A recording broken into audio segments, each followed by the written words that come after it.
आदाब दोस्तों, शरीफ पठान शो में आपका फिर से स्वागत है।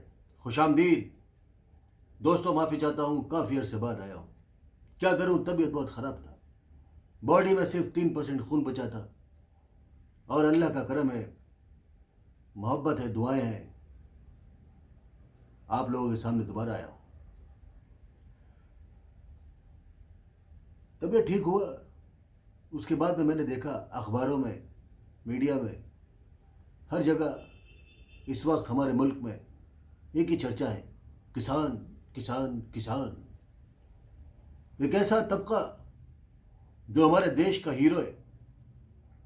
सही मायनों में हमारे देश का हीरो या तो किसान है या जवान है, इसीलिए कहते हैं जय जवान जय किसान।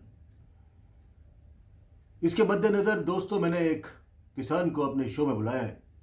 आइए हम उनसे मुलाकात करते हैं। तो ये रहे किसान। All right, you carry on. I'm here. Mr. Pathan, how are you? अरे ये खुदा, ये क्या हुआ? अरे हमने तो एक किसान को बुलाया था। ये इंग्लिश का दुकान कहाँ से आ गया? I am good, good. You are good? I'm good, brother. Tell me, why have you invited me here? मैंने आई इनवाइट यू इसलिए कि किसान आप किसान कहाँ से दिखता है? तुमको क्या लगा कि एक किसान आएगा, उसका धोती फटा हुआ होगा और हाथ में हल लेकर घूमेगा और पसीने में तर होगा और तुम्हारे पास बैठेगा कि बोलेगा भाई जी हमारा मांगे पूरी कराओ? No no no no mister Pathan, आज का किसान ऐसा नहीं है। यह फैक्ट है कि हम किसान का बेटा है, बट हम ऑक्सफोर्ड से पढ़ के आया है। हमारा बाप ने दिन रात मेहनत किया, हमको ऑक्सफोर्ड में पढ़ाया। आज हम अपने देश का जो पीएम है उससे सवाल करता है कि बिना किसानों को इन्फॉर्म किए आपने ये बिल कैसे पास किया? और किसान का बेटा तो पूरी दुनिया में होगा। अभी तो आप सिर्फ लंदन से आया है, और भी दुनिया से लोग आएगा। अभी तो हम लंदन से आया है, अभी हमारा और बाकी का दोस्त पंजाबी और सारी कम्युनिटी का लोग कनाडा से आ रहा है। आपको तो मालूम होगा कनाडा में कौन रहता है। इसलिए पंगा नहीं लेने का किसान से और जवान से। ये तुम्हारा पॉलिसी है, इंडियन गवर्नमेंट का इस वक्त जो सरकार है उसका ये पॉलिसी है कि जवानों को किसानों से लड़वा रहा है। हमारा दिल दहल जाता है जब हम फोटो देखता है, हमारा दिल दहलता है। हम जब ये फोटो देखा हमको बहुत अफसोस हुआ। एक जवान सिपाही एक बुजुर्ग किसान को मार रहा है डंडे से। पठान साहब, हमारा दिल बहुत हिल गया ये देख के मंजर। अब तुमको बोलता है हम ऐसे नहीं जाएगा। तो आप जो है लंदन से आया है, ऑक्सफोर्ड से पढ़ के, तो आपका हमारे देश का पीएम से और हमारे देश का जो सरकार है उससे क्या अपील है? आप क्या चाहता है, क्या डिमांड है आपका?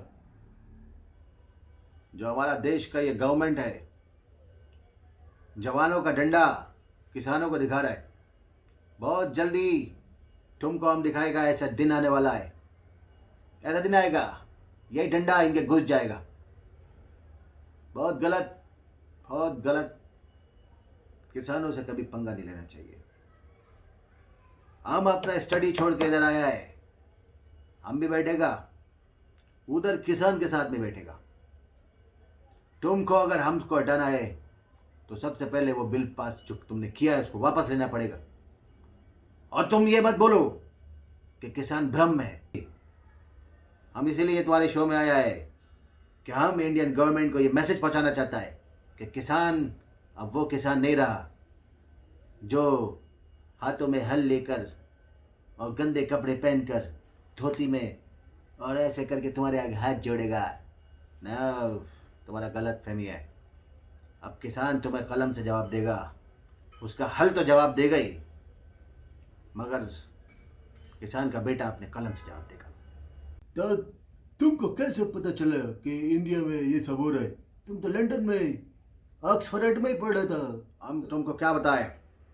जब हमको पता चला कि हमारा इंडिया में हमारा किसान भाई बाप और हमारा बुजुर्ग बहुत परेशान है, दिल्ली का बॉर्डर पे इतना ठंड में, दिसंबर के ठंड में बैठा है, तो हमने सोचा कि हम लंदन में नहीं बैठ सकता, इसलिए हमने पहला फ्लाइट पकड़ा और इधर आ गए। हम अपना इंडियन गवर्नमेंट का नाक में ऐसा दम करेगा, ऐसा नाक में दम करेगा, उनका नींद उड़ा देगा। वो किसान को गरीब समझता है, हैं? वो समझता है कि किसान थोड़ा दिन इधर उधर बैठेगा, बॉर्डर बंद करेगा, हम डंडा मार देगा, भाग जाएगा। नहीं, देश में सिर्फ दो ही लोग मजबूत है और हमारे देश का दो ही हीरो है, सिर्फ दो, एक है जवान और दूसरा है किसान। और हम किसान का बेटा, हमने एग्रीकल्चर में ऑक्सफोर्ड से पीएचडी किया। इसलिए नहीं किया था कि हम अंग्रेज़ों का वहाँ पर जाकर सब्जी उगाएगा। हमने इसलिए किया था कि हम अपने देश में तरक्की करेगा, यहाँ पे आके नई नई टेक्निक निकालेगा। और हम पढ़ के आने वाला था, उससे पहले हमको पता चला कि हमारा देश का जो पीएम है उसने बिना किसान को इन्फॉर्म किए एक ऐसा बिल बनाया जिसमें ऐसे क्लॉज डाले जिससे सिर्फ अमीरों को फायदा होगा। अमीर कौन? एक अंबानी और दूसरा अडानी। पहले तुम किसानों से उनके खेत छीनना चाहते थे, अब तुम किसान से उसका जमीन छीनना चाहते हैं। हम बिल्कुल बर्दाश्त नहीं करेगा, ये दूर तक बात लेके जाएगा। हमारा किसान भाई बाप बुजुर्ग 6-6 महीने का राशन लेकर आया है, वही बॉर्डर पर बैठेगा। पठान, तुम हमारा बात पहुंचा दो। और हाँ, एक जो तुम्हारा हिंदुस्तान का एक सी ग्रेड का हीरोइन है, उसका जो घुंघराला बाल है, बहुत चमची है वो, जो अभी पीएम है उसका बहुत बड़ा चमची है। हाँ, हम उसको बता देना चाहता है, जो हमारी माएँ बहनें आई हैं प्रोटेस्ट करने के लिए, ये 100-100 रुपये लेके नहीं आई हैं, बल्कि तुमने 100-100 रुपये लेके क्या क्या बम्बई में किया हमको पता है। हम उस टाइम पे बॉम्बे में ही था, हम जानता है। हम महेश भट्ट का ऑफिस में बैठा था और तुम वहाँ आया था और तुम्हें उसने 100 का नोट दिया था और तुमने क्या किया था हमको मालूम है। किसानों की माँ बहनों पे इल्ज़ाम लगाती हो, शर्म आनी चाहिए तुमको। तुम्हें ऐसे टाइम पे किसानों का साथ देना चाहिए, जो किसान तुम्हें अन्न पहुंचाता है, जिसकी वजह से तुम खाना खाता है। तुम उस किसान की माँ पे इल्ज़ाम लगाता है। तो मेरा लंदन का दोस्त, तुम ऑक्सफोर्ड से पढ़ के आया, हमसे मिला, हमें भी थोड़ा पढ़ाना। हमको भी ज़रा अंग्रेज़ी सीखना है। वो हमारा हसीना बहुत बोलता है, हम तुमसे सीखेगा। तो बहुत बहुत शुक्रिया, तुम हमारे प्रोग्राम में आया, बहुत अच्छा लगा। थैंक यू पठान, तुम हमको बुलाया, हम तुम्हारा बहुत बहुत शुक्रगुजार हैं। हम बहुत खुश हुआ तुम्हारे शो में आके। हमारा बात तुम पहुंचाओ, आगे तक पहुंचाओ। दोस्तों, ये था हमारा लंदन का फार्मर, यानी कि भिरंगी किसान। अब किसान वो वाला नहीं रहा, सरकार को समझ जाना चाहिए, पूरी दुनिया में तहलका मच जाएगा। कमला हैरिस और जाने कौन कौन यहाँ आ जाएगा, तुमको पता नहीं है। कमला हैरिस का पापा भी किसान था। खैर, मिलते हैं फिर किसी और कैरेक्टर के साथ। शुक्रिया।